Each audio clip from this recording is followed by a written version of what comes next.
Oui, mesdames et messieurs, la victoire est possible.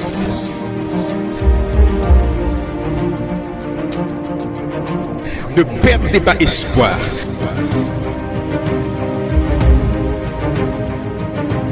Nous continuons d'avancer. La vie vous met à genoux, mais refusez de rester au sol. Il est vivant. Il est vivant. Il est vivant.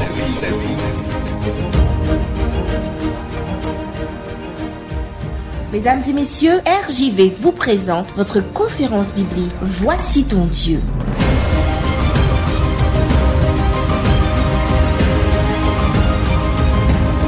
Il est vivant.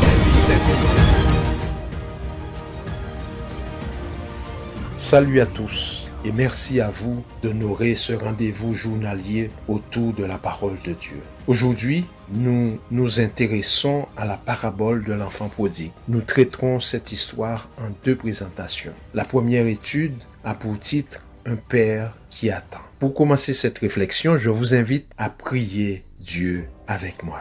Père éternel, à toi nos louanges de reconnaissance. Nous voulons en cet instant aborder ta parole avec un esprit ouvert. Accompagne-nous dans la compréhension de celle-ci. Nous t'en prions au nom de Jésus. Notre texte se trouve dans Luc chapitre 15, les versets 11 à 32.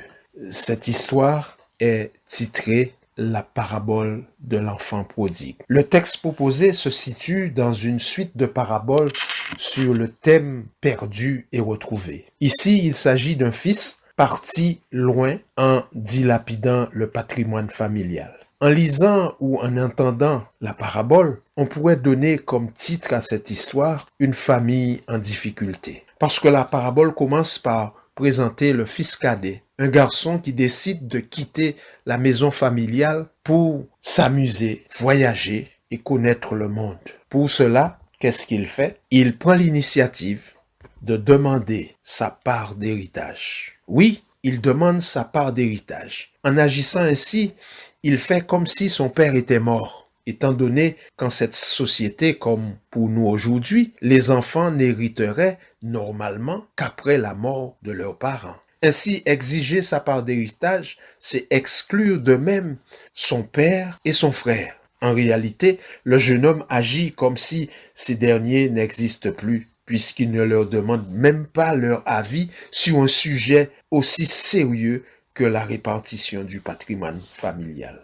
Son père ne compte dans sa vie que comme un distributeur automatique, où on vient, on pousse sa carte et on retire la somme qu'on a décidée. Donne-moi mon argent, en quelque sorte, était-il en train de dire. Cependant, nous voyons par la réaction du père que le respect de la liberté du fils prévaut sur les questions d'intérêt et de peur. Alors, ce jeune homme, puisque son père a décidé de lui accorder ce qu'il demandait, il reçoit son héritage et il part pour un pays éloigné, loin de la maison paternelle. Maintenant qu'il a de l'argent à profusion et la liberté de faire ce qui lui plaît, il se flatte de pouvoir satisfaire les inclinations de son cœur avec le slogan « Je suis libre, je m'éclate ». C'est ainsi que, justement, la majorité des jeunes s'expriment et pensent. Le texte précise, au verset 13 de Luc 15, que le fils vivait dans la débauche et qu'il a tout dépensé. Ce fils à papa, mesdames et messieurs, naïf et dépensier, ignore que les délires de grandeur coûtent plus cher qu'ils ont l'air et que dilapider et garder les poches pleines sont incompatibles. C'est ainsi qu'un jour, consterné, il découvre que sa course au plaisir est finie et qu'il n'a ni or, ni argent, ni bronze. En plus, il a perdu sa santé, il a perdu ses ressources, il a perdu sa dignité et ses amis. Pour comble de malheur, nous dit Jésus dans cette parabole, une longue famine dévaste le pays. Pressé par la faim, l'héritier ruiné finit par garder les cochons comme activité lucrative. C'est ce que nous apprend le verset 15 du chapitre 15 de Luc. Pour un juif, cette situation était plus qu'offensante. À ce sujet, la Bible déclare dans le livre de Proverbes, au chapitre 5, au verset 22, « Le méchant est pris dans ses propres iniquités. Il est saisi par les liens de son péché. Il mourra faute d'instruction. Il chancellera par l'excès de sa folie. » La situation, mesdames et messieurs, s'avère difficile, si difficile que le garçon se surprend lui-même à souhaiter dérober la nourriture des cochons et son âme reste pleine d'amertume.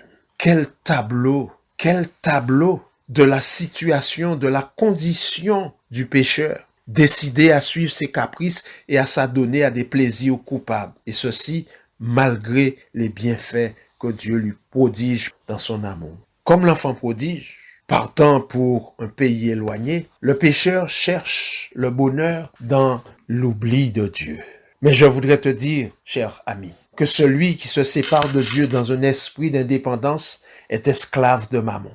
Écoutez ce que le prophète Jérémie dit à ce sujet. Ainsi parle l'Éternel, maudit l'homme qui se confie dans l'homme et qui prend la chair pour son appui et qui détourne son cœur de l'Éternel. Il est comme un misérable dans le désert. Il ne voit point arriver le bonheur. Il habite les lieux brûlés du désert, une terre salée et sans habitants. Le verset 18 de Luc 15 nous dit que le jeune homme revint à lui-même et prend conscience de son état misérable et surtout de la douleur qu'il a causée à son père. Et alors, à ce moment-là, il tient les propos suivants. « Je me lèverai, j'irai vers mon père et je lui dirai, mon père, j'ai péché contre le ciel et contre toi. Je ne suis plus digne d'être appelé ton fils. » Il réalise enfin l'amour de son père. Le texte biblique nous dit aussi, au verset 20, que le père voit le fils de loin et que le père court à sa rencontre et se jette dans les bras de son fils. Chers amis, l'attitude du père est extraordinaire. Oui, il se jette dans les bras de son fils,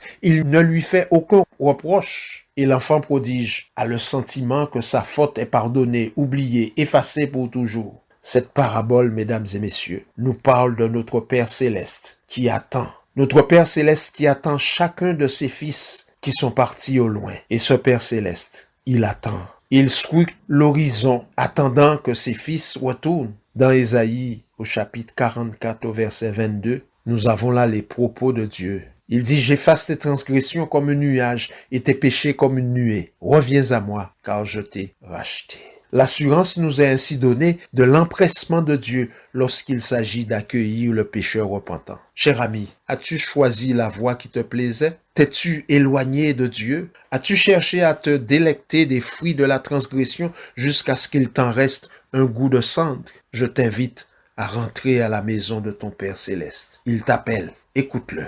Il te dit, reviens à moi car je t'ai racheté. Oui, ton Père t'appelle. Et Jésus ajoute dans Jean chapitre 6 au verset 37, « Tous ceux que le Père me donne viendront à moi, et je ne mettrai pas dehors celui qui vient à moi. » Cher ami, prête l'oreille aux suggestions reprises. Cher ami, ne prête pas l'oreille aux suggestions de l'adversaire qui te conseille de rester éloigné de Dieu jusqu'à ce que tu sois meilleur. Non, n'écoute pas l'ennemi de nos âmes. Lève-toi, va vers ton Père, et comme le jeune homme de la parabole, il te recevra les bras ouverts. J'en suis sûr, j'en suis persuadé, parce que c'est là sa promesse dans la parole qu'il t'adresse aujourd'hui. Il te dit, viens à moi. Alors, n'hésite pas, retourne à ton Père qui t'aime et qui a un plan pour toi. Prions. Notre Père et notre Dieu, merci pour ton appel et ton amour. Je veux me tenir en ta présence pour recevoir la vie en abondance. Je choisis de rester en ta présence pour bénéficier de ta protection et d'une place dans ton royaume. Seigneur, viens à mon secours. Je t'en prie, au nom de Jésus. Amen. C'était votre conférence biblique « Voici ton Dieu ». Si vous avez besoin d'un éclairage, si vous voulez connaître davantage, si vous avez une question, l'équipe « Voici ton Dieu » est à votre disposition. N'hésitez pas à nous contacter par WhatsApp ou SMS au 06 94 233 352 06 94 233 352 ou alors par mail à evangiledevie.bible évangile-de-vie.bible@gmail.com, évangile-de-vie.bible@gmail.com. Nous vous remercions de votre écoute et à bientôt sur RJV.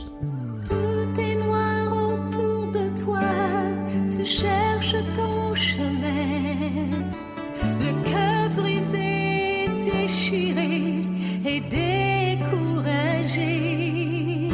Je sais, ce n'est pas facile, je comprends.